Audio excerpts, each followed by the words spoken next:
Oke, selamat bergabung kembali. Selamat datang teman-teman, sahabat kalian Namita dan para siswa-siswa Sang Buddha. Kali ini kita membahas tentang sebab duka ya. Jika di video pertama kemarin kita sudah membahas tentang duka, yaitu penderitaan yang kita sepakati bersama, kita mengerti bersama bahwa yang dimaksud penderitaan itu lebih mengarah kepada kualitas batin ya. Jadi tidak hanya sekedar fisik, tetapi kita mengarah kepada kualitas batin. Nah, setelah kita memahami tentang duka atau tentang penderitaan, ketidakpuasan, maka untuk selanjutnya yaitu kita harus memahami sebab duka. Ya, jadi ketika kita sudah sakit, kita harus tahu itu penyebab sakit itu apa. Sehingga kalau kita sudah tahu penyebabnya, kita akan bisa menganalisa apa yang harus dilakukan untuk sembuh dari sakit ya. Jadi penting sekali untuk mengetahui sebabnya. Jadi kalau kita tidak memahami tentang sebab duka ini, kita yang nggak tahu gitu loh ya. Kalau anak kecil selalu berpikir gini, kenapa saya menangis? Nah, kalau ditanya mamanya, kenapa nak kok menangis? Pasti mereka menjawab, oh karena si A, karena si B yang nakalin saya, atau karena tidak dibelikan ini itu ya. Nah itu adalah jawaban yang polos, anak kecil yang polos tentang sebab kenapa dia menderita, sebab kenapa dia menangis. Nah, tapi kalau kita sebagai siswa Sang Buddha yang sudah lebih dewasa, sudah lebih memiliki pemahaman, nah kita tidak boleh berpikir sesimpel itu. Ketika kita ditanya kenapa kita menderita, kita selalu menyalahkan orang lain. Kita selalu menyalahkan pihak lain. Ketika kita ditanya kenapa kita tidak puas, kita selalu berpikir orang lain yang menjadi penyebab ketidakpuasan. Nah, itu tidak boleh kita sebagai umat Buddha yang baik berpikir demikian, ya. Jadi kita harus benar-benar berpikir bahwa sebab duka itu adalah murni dari diri kita sendiri. Jadi jangan orang lain. Karena kita sepakat kemarin bahwa yang dimaksud penderitaan, yang dimaksud duka itu kan kualitas batin. Yang merasakan adalah kita. Nah, jadi di sini kita akan membahas tentang sebab duka nih. Nah, sebab duka yang pertama itu adalah duka karena kondisi batin ya. Itu disebabkan oleh tiga kekotoran batin, yaitu loba, dosa, dan moha. Ya, kalau ada kondisi fisik penyebab duka yang lain, ya oke kita maklumi ya, misalkan bencana alam, misalkan peperangan atau kelaparan dan sebagainya. Tapi kondisi fisik ini hanya sebagai pemicu awal, penyebab awal ya. Maksudnya penyebab awal itu penyebab kondisi batin kita menjadi tidak bahagia. Itu yang ada di luar. Kalau di dalam batin semua tergantung kepada kita ya. Karena apa, jika yang dari luar itu berpengaruh besar, contoh misalkan kelaparan menyebabkan penderitaan, maka di Ethiopia tidak akan ada orang yang tertawa. Nah, tapi buktinya di Ethiopia, negara yang kelaparan, masih ada saja orang yang tertawa. Jika penyebab penderitaan itu karena orang lain, misalkan putus cinta, maka semua orang yang putus cinta bisa-bisa bersedih, tapi kenyataannya masih ada juga yang tidak bersedih ya. Jadi kondisi fisik ini, kondisi yang di luar ini hanya ya sedikit lah, sedikit kontribusinya, sedikit yang membuat batin kita itu menderita. Yang lebih utama sebab duka itu adalah bagaimana yang ada di dalam diri. Jadi kalau kita semua, anak-anak, adik-adik, teman-teman mengalami penderitaan, maka lebih diutamakan harus melihat ke dalam diri. melihat ke dalam batin kita masing-masing. Jangan pernah berpikir menyalahkan kondisi di luar diri, kondisi fisik yang ada di luar diri. Oh, saya menderita karena saya nggak punya uang. Saya menderita karena saya nggak kaya. Kalau gitu, kalau ukuran dari kebahagiaan adalah kekayaan, maka yang berhak bahagianya orang-orang kaya. Orang-orang menengah atau di bawah nggak bisa tersenyum kalau demikian konsepnya ya.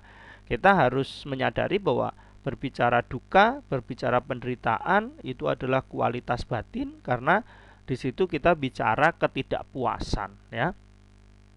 Nah, sebab utama yang paling utama itu tadi Bapak katakan bahwa itu adalah loba dosa muha. Loba dosa muha ini adalah satu kesatuan ya. Jadi di sini digambarkan ada gambar ayam, itu melambangkan keserakahan, melambangkan loba. Nah, itu menggigit ekornya ular. Jadi dari keserakahan itu kalau tidak terpenuhi maka akan menyebabkan kebencian. Nah, kebencian ini diibaratkan dengan ular. Nah, ular ini juga menggigit ekornya babi. Babi ini dilambangkan sebagai kegelapan batin, kebodohan. Nah, jadi karena benci menyebabkan orang menjadi bodoh. Karena bodoh tadi dia menjadi serakah lagi. Jadi ini tiga kekotoran batin ini satu kesatuan yang saling mengikat. Ya, makanya di sini digambarkan ayam menggigit ekornya ular, ular menggigit ekornya babi, babi menggigit ekornya ayam. Nah, ayam, ular, babi, loba dosa moha ini adalah saling berkaitan satu sama lain. Inilah yang menjadi penyebab utama daripada penderitaan, sebab dari ketidakpuasan, sebab dari duka. Jadi kalau kita semua lagi mengalami duka, mari kita introspeksi diri, lihat ke dalam batin saya ini sedang kenapa sih? Nah, misalkan galau, galau kenapa sih? Benci, benci kenapa sih? Semuanya menderita itu sebabnya masing-masing ya. Baik, Bapak akan menjelaskan satu persatu dari kekotoran batin atau kilesa ini. Yang pertama keserakahan, toloba. Ini kenapa sih digambarkan ayam? Ya kalau kita lihat di kehidupan kita, siapa yang punya ayam bisa dipraktekkan. Ketika ayam itu dikasih makan, dia itu serakah banget ya. Dia makan walaupun masih banyak makanannya, kalau ada pejantan lain atau ayam lain dikejar-kejar, nggak boleh, itulah namanya serakah. Jadi kalau bisa makanan itu untuk dia semua ya. Sebentar-sebentar dia eh, bertarung ya. Nah, itu nanti keserakahan menyebabkan kebencian tadi, kebencian menyebabkan permusuhan. Nah, jadi ada satu kesatuan.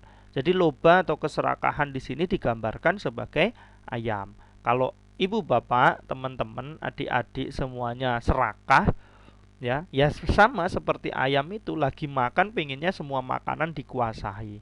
Ya, kalau bisa semuanya punya dia. Nah, itu adalah yang menyebabkan penderitaan nantinya. Seorang pedagang ada saingan pedagang lain, karena dia serakah dia bisa menderita loh ya. Yang awalnya misalkan dia pedagang sayuran, dia punya satu toko sayuran, bahagia dia, cuma toko satu-satunya. Serakah kalau bisa satu desa itu semua belanja ke situ. Nah, misalkan gitu ya.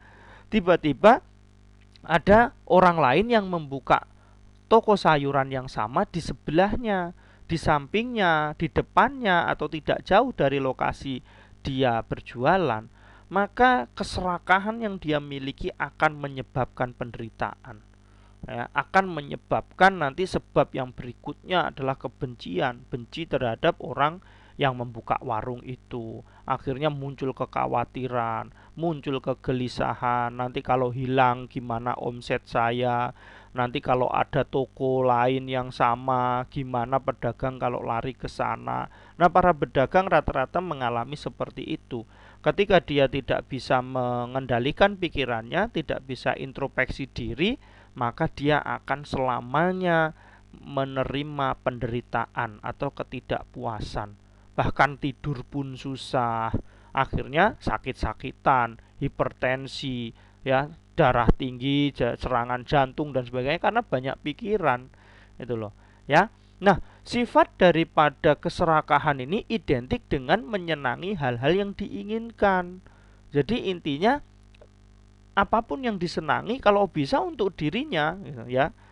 Itu banyak sekali contoh, misalkan rokok nih, identik menyenangi hal yang diinginkan ya, walaupun biar bagaimanapun ya mereka tetap merokok. Nah, kan walaupun dikatakan gak sehat lah apa dan sebagainya, karena itu berbicara pada kesenangan, ya.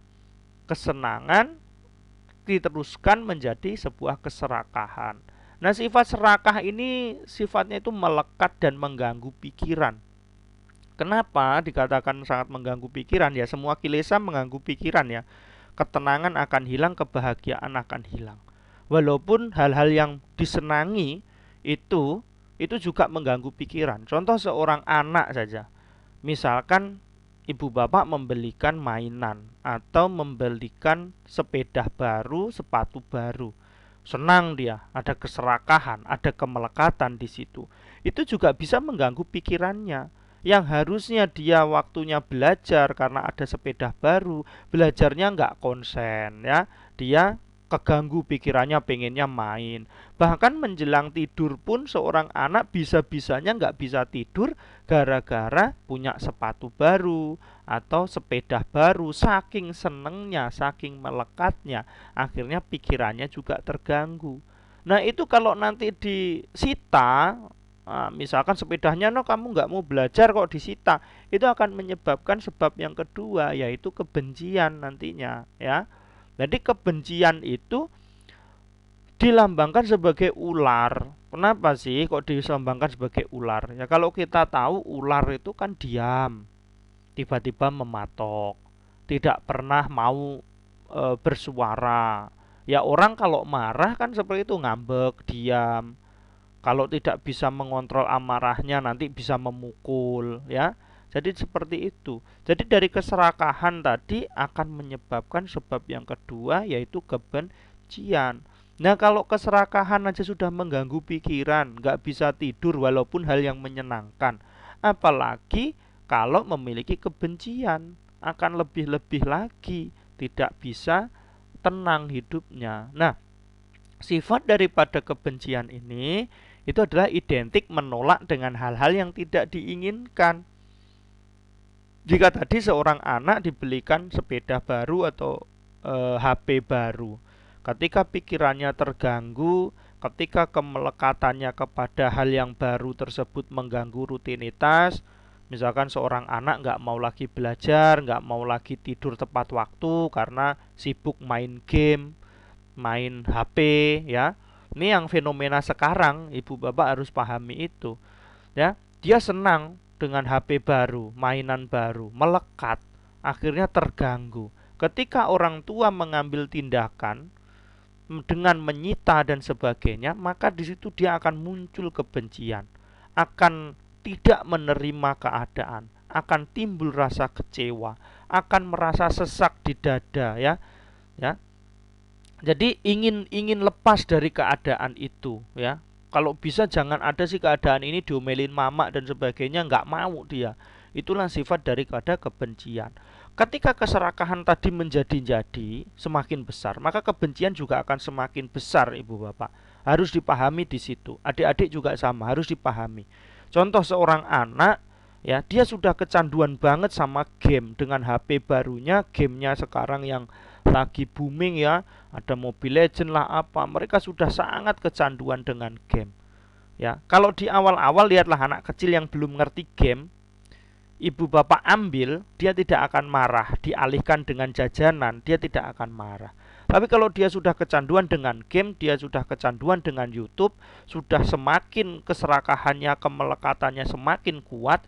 Ketika ibu bapak terlambat menyadari itu dan mulai mengambil tindakan, ya, Misalkan anaknya sudah nggak mau belajar, nggak mau tidur malam dan sebagainya, ibu bapak ambil tindakan, itu akan dampaknya akan besar kepada kualitas batinnya. Kebenciannya mungkin akan lebih besar dibanding anak itu sebelum memiliki HP atau sebelum mengerti tentang eh, masalah masalah yang ada di dalam HP ya, apa ya, gadget ya.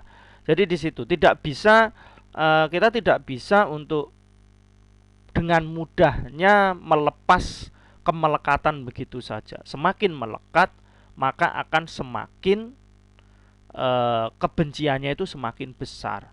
Nah, jadi itu loh, loba dosa ini punya hubungan yang satu sama lain yang tidak bisa dipisahkan. Semakin besar keserakahan, maka akan semakin besar kebencian. Nah, ini yang menyebabkan penderitaan manusia itu di situ. Karena ada keserakahan, hatinya tidak tenang, tidak damai, cenderung ingin yang lebih, seperti orang yang minum air garam. Bayangkan, sudah haus, menderita kan, haus, ditambah ini apa? Ditambah masalah kita minum air garam. Sudah haus tambah minum air garam. Coba bayangkan itu.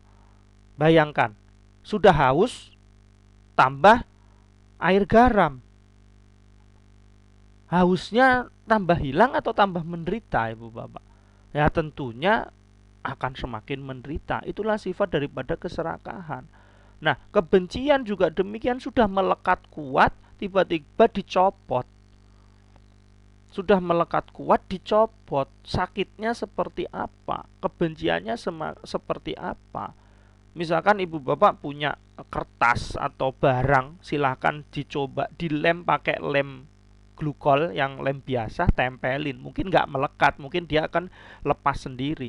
Tapi kalau lemnya lem besi atau Alteco atau lem Korea, coba tempel ke kulit ibu bapak, sulit dilepas. Begitu dipaksa dilepas, dia akan menyebabkan luka.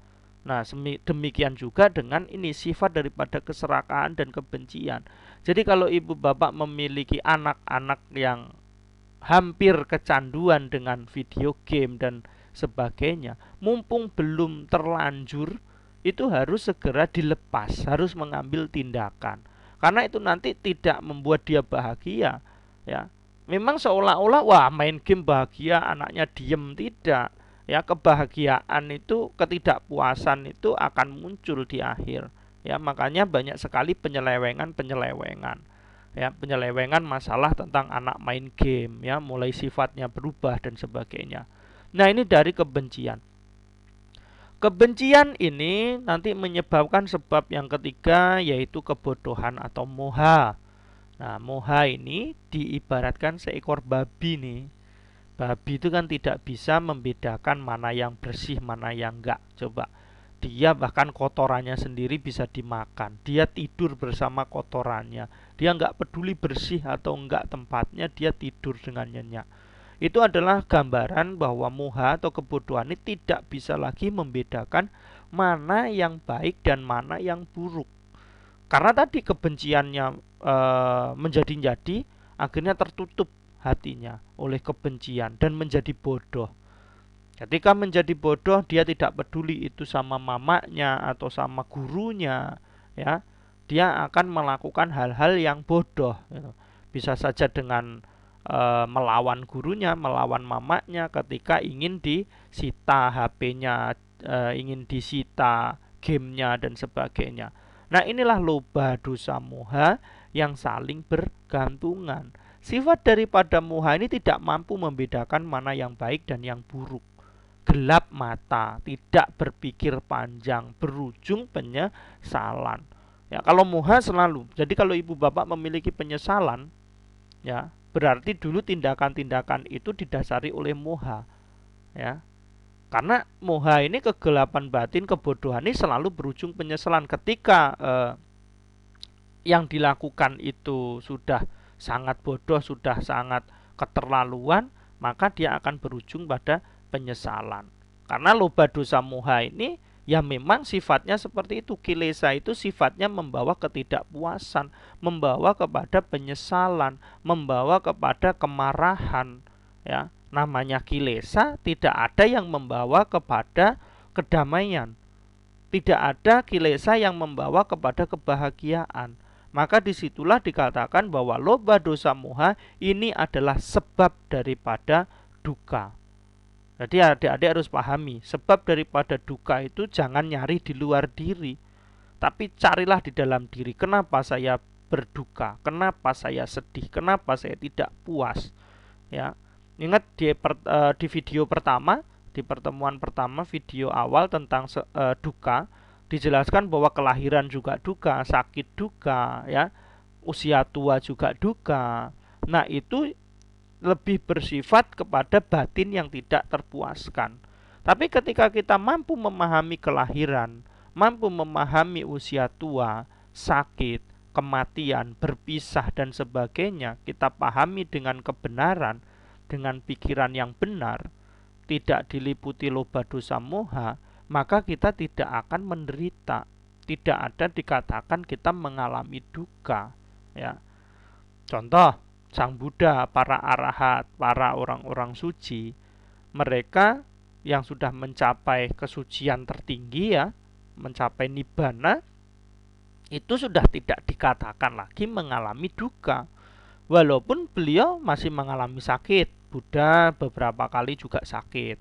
Pernah sakit kepala, pernah sakit perut, pernah sakit luka kakinya. Beliau mengalami sakit. Buddha juga mengalami usia tua. Buddha juga mengalami kematian. Tetapi batinnya, ingat, tidak lagi mengalami duka, tidak lagi mengalami penderitaan. Jadi duka yang dimaksud di sini sebenarnya adalah kualitas batinnya. Jadi orang-orang mengalami penderitaan karena lahir, usia tua, sakit, mati, berpisah, berkumpul dengan yang dibenci dan sebagainya, itu sebenarnya mengarah kepada kualitas batin. Maka sebab daripada duka, sebab duka ini juga berbicara kepada kualitas batin. Kondisi di luar itu hanya pemicu awal. Anda ditolak cinta, Anda bangkrut pekerjaannya, Anda kelaparan, terkena bencana, barang dicuri orang dan sebagainya, itu kondisi luar. Itu hanya sebagai pemicu awal. Penderitaannya ada di dalam batin. Contoh, Anda difitnah orang. Orang fitnah satu kali atau menghina deh satu kali, satu kata dihina. Oh, kamu dasar pencuri misalkan. Nah, dia setelah itu pergi berlalu. Kata-kata itu tidak ada lagi sebenarnya. Tetapi karena itu tadi tersimpan ke dalam batin, ke dalam pikiran, kebencian itu Anda bawa kemana-mana. Akhirnya Anda menderita. Ya, bahkan nggak hanya sejam 2 jam penderitaan Anda, bisa berhari-hari bahkan berbulan-bulan, ada yang sampai bertahun-tahun menyimpan dendam, menyimpan penderitaan. Nah itu ya, jadi kita sepakati bahwa loba dosa moha itulah yang dikatakan sebab daripada duka. Jadi kalau ditanya duka itu apa? Duka adalah ketidakpuasan yang bersifat kepada batin. Kemudian sebab duka itu apa? Sebab duka itu berbicara kilesa atau kekotoran batin yang membuat batin itu selalu didera oleh penderitaan atau ketidakpuasan. Ya boleh sih kita berbicara, oh duka itu ada beberapa jenis, salah satunya juga fisik. Ya memang tadi di awal sudah dikatakan fisik juga ada, tapi pengaruhnya sangat sedikit. Ya, Anda bangkrut, kena bencana, Anda sakit, usia tua, itu hal yang harus dialami memang di dalam hidup kita di dunia itu. Dipuji, dihina, ya itu sudah hal yang wajar. Untung rugi itu sudah hal yang wajar, ya. Jadi di situ. Nah, lalu setelah mendengarkan penjelasan tadi, ada sebuah pertanyaan. Apakah doa mampu menghindarkan kita dari sebab penderitaan? Atau bahkan doa bisa nggak menghilangkan penderitaan? Rata-rata di antara kita semuanya kalau lagi galau, lagi menderita, wah rajin berdoa ya. Baca mantra lah, meditasi lah, baca parita lah ya. Nah, pertanyaannya nanti apakah doa mampu menghindarkan kita dari sebab penderitaan atau doa bisa menghilangkan sebuah penderitaan? Nah, nanti akan kita bahas pada sesi video selanjutnya ya. Nanti Bapak akan membahas ini. Tadi masih berbicara sebab duka. Nah, nanti kita akan membahas video selanjutnya itu apakah doa-doa mampu. Nah, ini nanti berbicara ini juga berbicara pada subbab tentang jalan menuju akhir duka. Nah, nanti akan Bapak rangkai di situ. Jadi setelah Bapak menjelaskan jalan ya, jalan mulia yang mengakhiri duka, nanti otomatis pertanyaan ini akan terjawab. Apakah doa, mantra, ritual dan sebagainya mampu menghindarkan dari sebab penderitaan? Ya, sebenarnya kalau kita memahami penjelasan tadi tentang loba dosa muha, tentang kualitas batin, kekotoran batin, Anda sudah bisa menerka-nerka apakah doa-doa ini mampu menghindarkan seseorang dari penderitaan. Oke, terima kasih atas perhatiannya. Jangan lupa untuk mendukung channel ini selalu like, share, komen ya, subscribe ya, jangan lupa. Nah, supaya Bapak juga semangat membuat video-video pembelajaran yang membantu kalian untuk memahami setiap materi dhamma yang dibabarkan. Terima kasih, semoga Anda selalu berbahagia.